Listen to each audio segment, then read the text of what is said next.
Everyone is looking at the stock price, but nobody is looking at the map.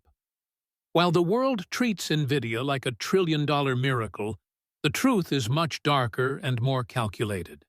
Most people think Nvidia just got lucky with the AI boom, but that is a lie. This is a company that has been 30 days away from death more times than any other giant in Silicon Valley. It is a company built on a foundation of pure paranoia. Today, we are mapping the crucible decisions that took Jensen Huang from a Denny's booth in San Jose to the throne of the global economy. We are peeling back the layers of the $3 trillion gamble to show you the logic that the mainstream media misses. This is the LogicMap briefing on the greatest survival story in tech history. The first turning point was born out of total desperation. It is 1997, and Nvidia has already failed. Their first chip, the NV1, was a disaster. It was technically impressive, but it used a mapping system called quadrilateral texture mapping, while the rest of the industry moved toward triangles. By the time they realized their mistake, they were down to their last few weeks of cash. Jensen Huang sat his team down and told them the truth. They were 30 days from zero. He had a choice to make: play it safe and try to patch a broken product, or bet every remaining cent on a single unproven architecture called the Riva 128. He chose the gamble. He fired most of the staff focused on the old tech and put the entire company's soul into one chip. Think about the pressure in that room.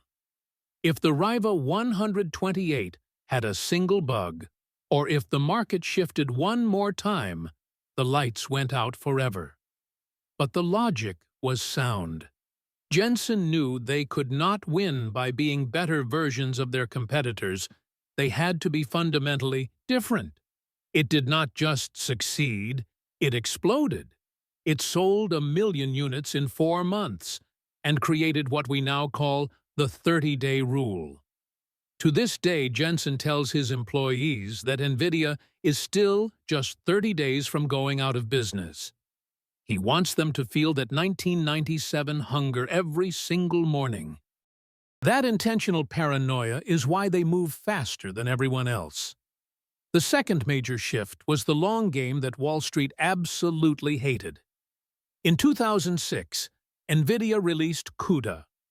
Most people today know it as the software that runs AI, but for years it was a billion-dollar hole in their pocket.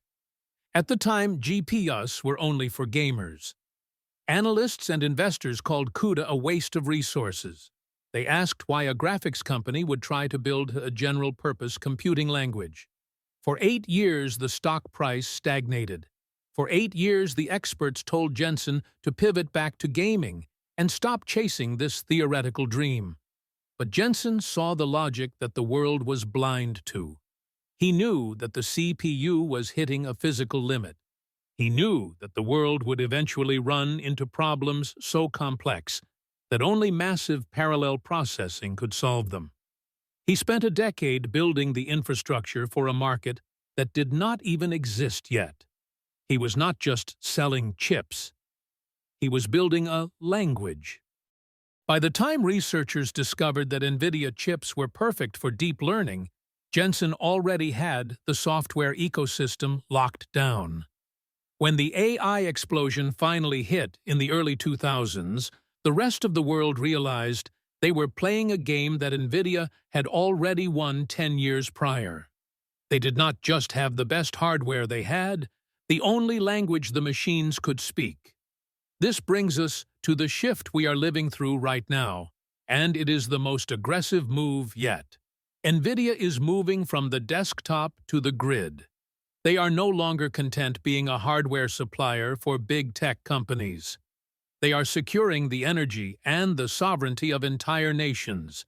We are seeing the rise of sovereign AI. Countries like Japan, France, and Singapore are realizing that they cannot outsource their intelligence to American cloud providers.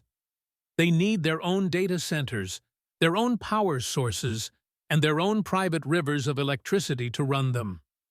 Nvidia is stepping in to provide the full stack. By locking in the power sources and the software stacks, they are making it impossible for any country to build a future without them. They are moving into energy infrastructure because they know that in 2026, the biggest bottleneck to AI is not the chip, it is the electricity. They are positioning themselves as the new utility company for the entire planet. They are mapping a world where energy sovereignty belongs to the ones with the most compute. The logic is simple but heavy. In the 1900s, power was oil. In the 2000s, power was data. In 2026, power is compute. Nvidia did not just win the AI war, they built the map that every other company is currently lost on. The question is not whether Nvidia is a bubble. The question is whether any other company on Earth has the guts to live 30 days from zero. If you want to stay ahead of the next infrastructure shift, you need to be watching the map, not just the ticker. Stay sharp. Stay mapped. We will see you on the next briefing.